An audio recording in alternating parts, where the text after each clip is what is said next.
Halo sobatku, selamat datang di channel Sobat Movie.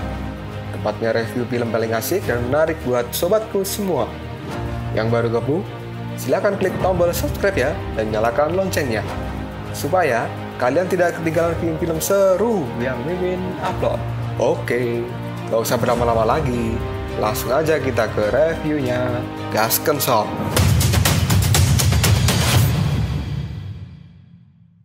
Hey, oke, sobatku terkeren, terkecil, terbaik, tersemuanya. Kita masih bersama Sobat Movie, channel alur cerita terasik sepanjang masa. Oke, kita lanjut bahas chapter 177. Nggak usah cacicot banyak bacot, kita langsung masuk aja ke pembahasan. Sekarang Auxe merasa menyesal karena dia telah mengeluarkan petir 9 surga. Hal ini menyebabkan Faiz Ravana mengetahui jati diri dari Auxe yang sebenarnya. Karena Faiz Ravana adalah salah satu dari dewa tertinggi di surga. Dan tidak heran jika Faiz Ravana tahu akan keberadaan naga kuno. Faiz Ravana ini kekuatannya lebih tinggi dari dewa kegelapan yang lainnya. Makanya guntur 9 surga milik Auxe tidak mempan pada dirinya. Dan kini Auxe juga sudah tidak bisa memanggil guntur itu lagi karena teknik pemanggilannya sekarang sangat buruk.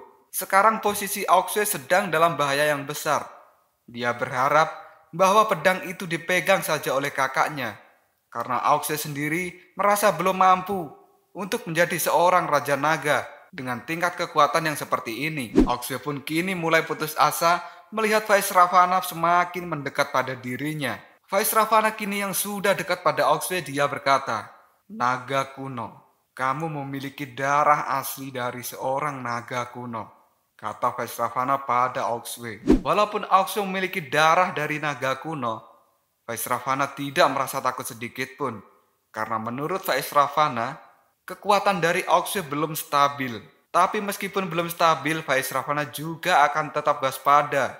Jika suatu saat nanti Auxe benar-benar mengeluarkan kekuatan aslinya. Auxe yang sedang dalam ketakutan kini berkata pada Faiz Ravana, "Kamu salah paham, Paman. Tunggu. Aku punya sesuatu untuk dikatakan." Lalu Auxe pun bersujud kepada Jenderal Surga Utara. Dia pun berkata, "Jenderal, kamu itu sangat perkasa. Aku menyerah. Tolong maafkan aku ya. Maafkan perbuatanku yang sudah tidak sopan padamu." Faiz Ravana kemudian menasihati Auxe, "Apa yang kamu lakukan? Sebagai seorang Raja Naga, kamu harus berjuang dengan sangat keras. Ini adalah untuk menjaga martabat para naga. Bagaimana orang sepertimu bisa menjadi seorang raja?" Auxe pun menjawabnya, "Martabat itu berharga, Paman, dan hidup itu lebih mahal." Auxe yang ketakutan kini masih saja terus memohon pada Jenderal Surga Utara agar dia tidak membunuh dirinya. Jenderal Surga Utara tidak akan memaafkan Auxe. Dan dia akan tetap membunuh Auxe karena Jenderal Surga Utara tidak memiliki belas kasihan untuk siapapun. Kini Faiz Ravana pun mengangkat tangannya dan akan mulai menyerang Auxe dan tiba-tiba Auxe mengeluarkan jaring petir di tanah yang menyebabkan Faiz Ravana tidak bisa bergerak. Dan kini Faiz Ravana pun terkurung oleh jaring listrik buatan dari Auxe. Faiz Ravana pun kemudian mencoba untuk keluar dari jaring itu, tapi dirinya tetap tidak bisa memutuskan jaring-jaring listrik yang dibuat oleh Auxe. Auxe pun lalu berteriak, "Hei, tidak bisa bergerak lagi ya?" Jenderal Utara yang luar biasa. Sekarang Auxe akan mencoba menyerang Faiz Ravana dengan senjata andalannya, yaitu palu godam kepala naga. Dia pun memutar-mutarkan senjatanya itu, dan dia merasa bersemangat akan menyerang Faiz Ravana yang sudah tidak bisa bergerak. Auxe pun lalu melompat dan dia bersiap untuk memukul Faiz Ravana. Dia pun berkata, "Hei Jenderal Utara, aku akan menghancurkan hidungmu dan aku akan melihat tulang-tulangmu menjadi retak saat ini." Tiba-tiba saja, ketika posisi Auxe sudah dekat dengan Jenderal Surga Utara, jaring listriknya pun berhasil diputuskan. Dan sekarang posisi menjadi berbalik. Auxe terkena serangan oleh Faiz Ravana. Hal itu membuat Auxe mengeluarkan darah dari hidung dan mulutnya. Faiz Ravana yang telah lepas dari jaring Auxe kini berkata, "Raja Surga telah mengalami banyak pertempuran. Apa artinya jebakan jaring kecil milikmu ini? Dan sekarang Faiz Ravana menggunakan kekuatan telapak tangannya untuk memukul Oxway. Oxway yang terkena pukulan di dada, dia pun kini memuntahkan darah yang cukup banyak sekali. Tak hanya itu saja, Faiz Ravana kini salto di udara dan menendang wajah Oxway sekuat mungkin. Tendangan dari Faiz Ravana itu membuat Oxway terlempar dan menabrak batu hingga hancur. Dan kini Oxway merasa dirinya sangat kesakitan. Tak berhenti sampai di situ, kini Faiz Ravana menggunakan jurus berputarnya. Dia pun berputar sangat kencang seperti gangsingan yang langsung menyasar ke arah Oxway. Oxway yang terkejut dengan serangan itu, dia pun akhirnya melompat sebelum Faiz Ravana bisa menginjak dirinya. Dan kini Oxway benar-benar ketakutan dengan serangan hebat dari Faiz Ravana. Dan Raja Surga Utara ini pun kini akan melakukan serangan lanjutan. Faiz Ravana pun mengangkat kedua tangannya dan dia menggunakan jurus hukum langit ajaib, di mana jurus itu mampu memadatkan udara dan menyerang seseorang yang berada di dalamnya. Dan kini Oxway pun merasa kesakitan dengan serangan itu. Oxway yang sudah terjebak di jurus Faiz Ravana, dirinya kini tidak dapat bergerak. Faiz Ravana pun kemudian menggunakan jurus gangsingannya. Dia pun berputar dengan sangat cepat dan sangat kuat. Dan tiba-tiba saja Faiz Ravana sudah sampai di hadapan Oxway dan akan memenggal dan menghancurkan kepala Oxway. Dengan jurusnya ini, Faiz Ravana pun kemudian mengangkat kakinya dan bersiap untuk menendang Oxway sekuat mungkin. Oxway yang sudah sangat ketakutan, dirinya berpikir bahwa kali ini dia akan mati. Dan dia pun lalu membayangkan masa lalunya. Dalam ingatan Oxway, dia sekarang memikirkan Yuso, ayahnya, kakaknya, dan juga tim biksu dan yang lainnya. Lalu saat dirinya diserang oleh burung Garuda raksasa dan ditolong oleh Aoling, serta bertemu dengan kakek naga yang tidak dia sangka bahwa itu adalah kakeknya. Oxway pun kini berteriak, "Mati muda, buruk sekali." Tiba-tiba saja kini Oxway terjatuh ke tanah dan dirinya bingung karena Faiz Ravana tidak menyerangnya. Faiz Ravana pun kemudian mendekati Oxway yang terjatuh dan dia berkata, "Aku sangat kecewa. Ternyata dirimu tidak terlalu hebat. Ini benar-benar tidak berguna." Mendengar kata-kata dari Faiz Ravana, kini Oxway menjadi bingung dan sekaligus berterima kasih karena Faiz Ravana tidak jadi membunuhnya. Faiz Ravana pun berkata pada Oxway, "Kamu mengingatkanku pada seseorang, tapi kamu begitu jauh darinya." Oxway bertanya, "Orang yang mana?" Dan Faiz Ravana pun menjelaskan, "Aku telah mengalahkan banyak naga dan aku tidak pernah memandang satupun naga di dunia ini. Sampai ketika kejadian 100 tahun yang lalu, aku bertemu dengannya dan dia telah mengalahkanku," kata Faiz Ravana pada Oxway. Faiz Ravana bercerita bahwa dia adalah seorang naga tua.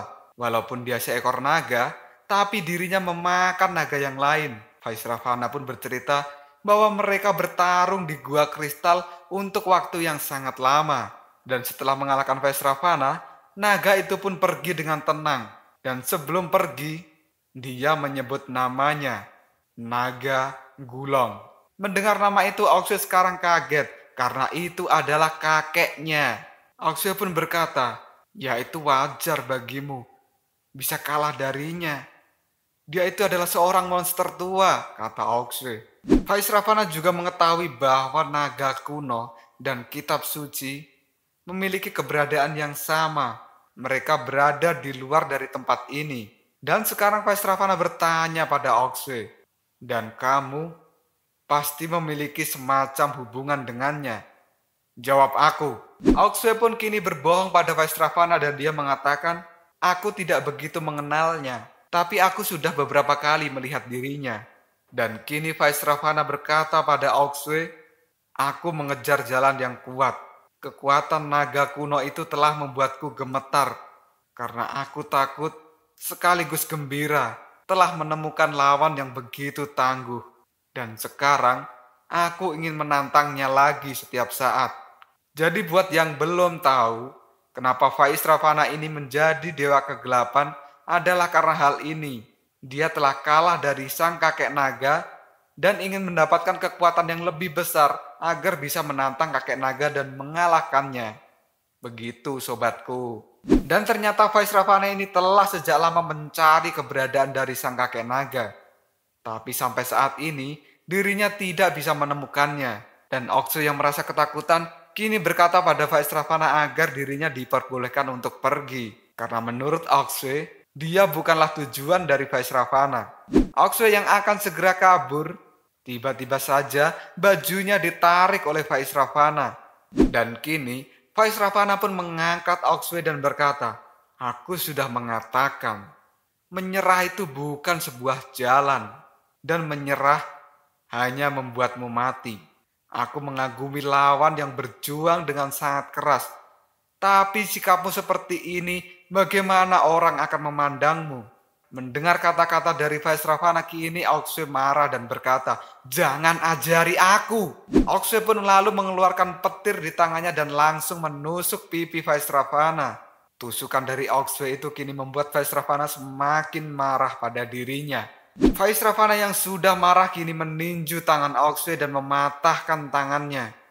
Oksue pun kini berteriak kesakitan dan Vaisravana meninjunya kembali sampai dia terlempar cukup jauh. Sungguh Oksue yang kasihan.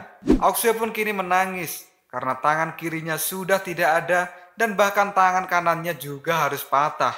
Dia pun kemudian memohon agar Vaisravana tidak membunuhnya. Lalu Vaisravana pun mendekati Oksue dan berkata, "Hei bocah, kamu adalah satu-satunya orang yang terhubung dengan naga gulong. Aku sekarang akan membunuhmu. Bisakah kamu meminta tolong pada leluhurmu itu untuk menemuiku?" Oksue yang semakin ketakutan kini berkata bahwa itu adalah ide yang bagus. Kita ke tempat Biksu Tong. Biksu Tong yang tiba-tiba lenyap kini telah berada di suatu tempat yang sangat tenang dan sangat indah. Tempat itu pun penuh dengan bunga-bunga yang bermekaran. Biksu Tong lalu mengatakan bahwa dunia ini rasanya luar biasa. Dan Biksu Tong sungguh sangat mengagumi tempat ini. Biksu Tong merasa bahwa ini hanyalah sebuah ilusi. Dan tiba-tiba saja Biksu Tong menoleh ke belakang karena ada seseorang yang memanggilnya. Dan ternyata orang yang memanggil itu adalah Bailang. Bailang berteriak pada gurunya, "Guru, Anda ternyata di sini juga." Biksu Tong kini terkejut dengan kehadiran Bailang.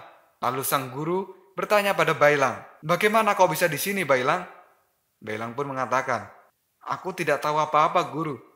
Aku hanya ingat bahwa aku melawan Yuan Shi Tianxun dan tiba-tiba aku tertidur. Dan setelah membuka mata, aku sudah sampai di tempat ini. Bukan hanya aku guru yang di sini, tapi ada beberapa juga." Dan kemudian dari belakang Biksu Tong muncullah ular putih, Baisi, dan juga Xiaobe. Kini mereka semua telah berada di tempat yang tidak bisa mereka perkirakan sama sekali. Dan mereka tidak pernah tahu tempat apa ini, karena mereka belum pernah melihat tempat ini sebelumnya. Baisi pun berkata pada Biksu Tong, "Aku pikir aku sudah mati, guru, dan aku tidak akan pernah melihatmu lagi." Biksu pun bertanya pada Baisi, "Berapa lama kau di sini? Ingat prosesnya kenapa kau sampai di tempat ini?" Lalu ular putih pun mengatakan, "Saya datang melalui cahaya putih." Dan kini sang biksu terdiam, menganalisa apa yang terjadi. Karena dirinya juga sampai di tempat ini dengan melewati cahaya putih. Dan tiba-tiba saja, seorang gadis datang dan mengatakan, "Ini tidak seperti yang Anda pikirkan, Biksu Tong." Dan ternyata, orang itu adalah Xiaoyu yang sudah berdiri di atas bunga dengan cahaya terang di belakangnya.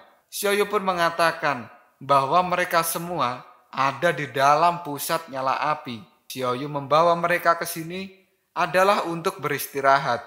Karena menurut Xiaoyu semua orang telah bekerja keras. Dengan munculnya Xiaoyu di depan mereka, kini mereka semua merasa sangat senang. Dan tiba-tiba saja, Bailang berlari mendekati Xiaoyu. Dan Xiaoyu berkata, "Bailang, jangan ke sini." Bailang pun lalu menghentikan langkah kakinya dan Xiaoyu berkata, "Aku sudah berbeda dari yang dulu. Setelah memasuki Tinder, aku telah belajar dan berubah. Dan pada saat yang sama, aku telah melihat langit yang luas dan tidak terbatas," kata Xiaoyu pada Bailang. Sang biksu pun tidak paham dengan apa yang dikatakan oleh Xiaoyu. Dan Bailang kini berkata, "Xiaoyu, kenapa kau tiba-tiba mengatakan sesuatu yang sulit untukku mengerti? Bagaimana dengan bagian lain dari langit?" Xiaoyu pun lalu menjelaskan bahwa api abadi adalah salah satu dari elemen dunia yang menghubungkan dengan dunia lainnya. Dan sekarang, hal ini menjadi misi yang baru saja dibangun oleh Xiaoyu. Dengan kata lain, Xiaoyu sekarang telah menghubungkan dunia ini dengan dunia yang lainnya. Oke, kita kembali ke pertempuran Sun Wukong melawan Yuan Shitianshun. Di sana terlihat pertempuran masih sangat sengit. Sun Wukong masih saja bertarung dengan Yuan Shitianshun dengan begitu semangat. Yuan Shi pun mengepalkan tinjunya dan kini akan segera meninju Sun Wukong. Dan Wukong pun dengan tatapan tajam, dia akan menangkis semua serangan dari Yuan Shitianshun. Lalu bagaimanakah cerita selanjutnya tentang kemunculan Xiaoyu dan bagaimana akhir dari pertarungan Sun Wukong melawan Yuan Shitianshun? Tunggu saja jawabannya di next video. Koprol sob. Tetap stay di channel Sobat Movie dan jangan lupa klik subscribe, like, dan share ke teman-temanmu agar channel ini dapat berkembang dan menghibur kalian semua. See you next tomorrow.